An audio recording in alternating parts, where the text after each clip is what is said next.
welcome back to the Meal Prep Artist channel. I am Danielle and I'm going to continue meal prepping from the chicken, the whole chicken that I have right now sitting out on the grill. So while the whole chicken is in the process of smoking, I'm going to work on my kebabs. So I am going to take my steak, I'm going to cut them up into small squares, and then I'm going to put them in a bowl and marinate them for at least 30 minutes, maybe an hour. And you can use whatever marinade you would like to use. I just take the original steak seasoning that we have, and I mix it with some salt and some pepper and the usual seasonings that I like to use. I will throw a little bit of oil in there because, again, you always want to have oil on your food when you're putting it onto the grill so it keeps it from burning. So I am going to start the kebabs. Join me. I am preparing the steak first for the kebabs because I'm going to marinate it. So make sure you trim off all of these chunky white pieces of fat.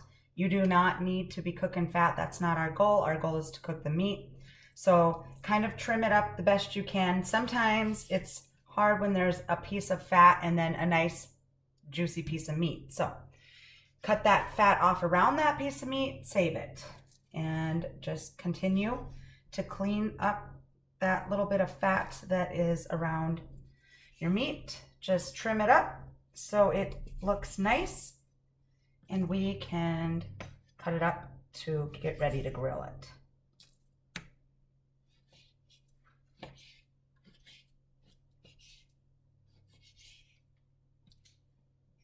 Okay, and I'm cutting up my steaks in about these long strips cut in half. So I have 2 pieces that are a pretty good size. My marinade has water, oil, pepper, steak seasoning, garlic powder, onion powder, seasoning salt, regular sea salt, and a little bit of regular black pepper.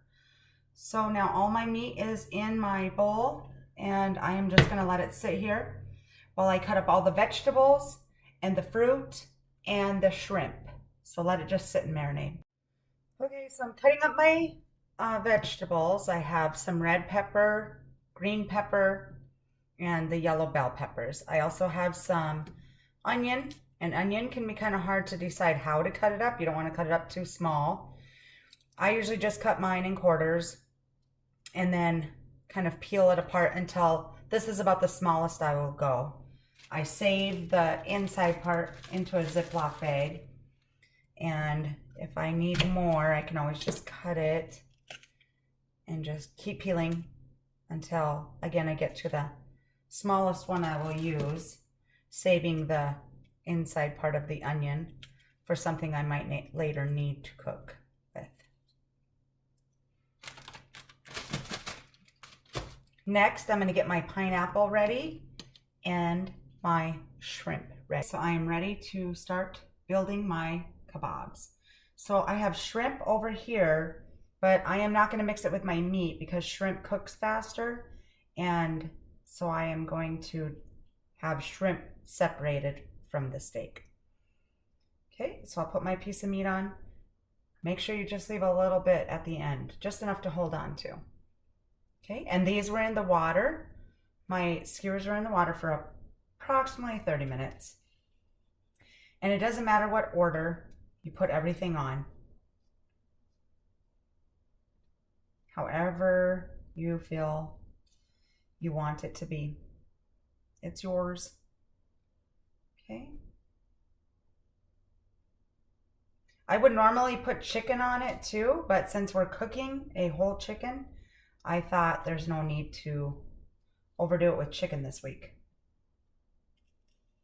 And I used 4 pieces of steak. So 4, probably about maybe 6-ounce size steaks. Okay, and I want to try and get 3 or 4 pieces of meat on. I have a lot of meat, and I put aside 20 skewers, so the kids, they'll eat this, but not too good with the onion. They might not. They might pull some of that off, which is fine. Okay. So just go through and make these. These will be my steak kebabs. My shrimp kebabs. Now with shrimp, you're going to go through, make sure you get both sides so it stays like that. So here's my shrimp.